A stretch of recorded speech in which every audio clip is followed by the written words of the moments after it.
Archives and Records Administration has confirmed that it is, and it has in its possession, I should say, more than 5,000 emails, electronic records, and documents containing fake names that President Biden used while he was vice president. Now, the existence of these records was only made possible because of a Freedom of Information Act request by the Southeastern Legal Foundation, a non-for-profit that sues the government when it overreaches and violates your constitutional rights.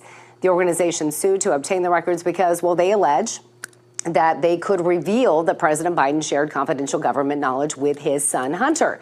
Kimberly Herman is the general counsel of the Southeastern Legal Foundation, and she joins us live now with the very latest. Welcome, Kimberly. Is the National Archives, let me just come right out and say it, covering for the Bidens, or is there some legitimate reason to hide this information from real Americans that are watching this very program? I mean, I can't speak to the intent of NARA with not producing these records, but what I can tell the American public is that we requested these records along with John Solomon over a year ago. We first started in 2021 trying to get the records. NARA said they couldn't produce them yet because vice presidential records were not allowed to be made public. As soon as they were, we renewed our request, and they've been dragging their feet ever since. The American public has a right to know what's in these records, and that's why we filed this lawsuit. We're simply asking the court to make NARA follow FOIA, follow federal law, and make these records available and let the American public see what's in it and judge for themselves whether they believe Joe Biden, whether he should have sent this information or not. Right now, we just need to get the records. Kimberly, what do you think potentially is in there? Is there a specific record that you're looking for? So, for example, I know in May of 2016, Joe Biden had a meeting with President Poroshenko on the phone. That email was sent, once the whole transcription was done, that email was sent to Robert L. Peters, and Hunter Biden was copied on the email. I mean, that would be an indication of something potentially nefarious. Is it that type of stuff you're looking for? Is it records like that? What exactly, Kimberly? Absolutely. That's one of the things that we're looking for, right? So the American public has a right to know if then Vice President Biden was sending government information to his son, Hunter Biden, so that they could profit. Do we know if that happened? We know it did in several situations because those emails have been uncovered and released through news stories from John Solomon, from the New York Post, and others.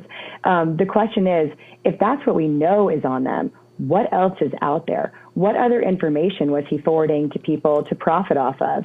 I can't say. We don't know until we have the records. But our job and my role and our role at Southeastern Legal Foundation is simply to expose these, to restore governmental integrity. And then there are certainly House committees that are going to do things with the records that are out there. We've done this before. We've been working to get Hunter Biden and Joe Biden emails and documents for several years, getting some of the ones that nobody else could get. Everyone has to be held accountable. Nobody is above the law.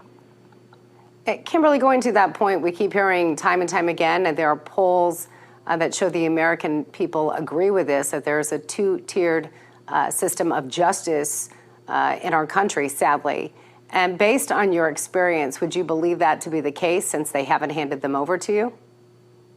We've seen that time and time again, dating all the way back to Trump's first impeachment. And so, yes, I do believe that there is two tiers going on here. I do believe that we have a DOJ and an FBI and a federal government that is working against the Constitution at times. Does that mean that every single federal employee is doing that? Absolutely not. But does that mean that there are some bad seeds in there? Yes, absolutely. We've seen that at a state level when it comes to prosecutors out in Missouri with Kim Gardner. Nobody is above the law, especially those who are supposed to be holding our Constitution in highest regard. Kimberly, real quick, just one last question before you go. I'm curious about the stonewalling aspect of this. Do you have a sense of the timeline, how long this might take? I mean, obviously, they're going to want to stonewall this for a while, but what is your sense about when we could have some answers here? Fortunately, that's why we have a judiciary. They've already stonewalled us for 14 months.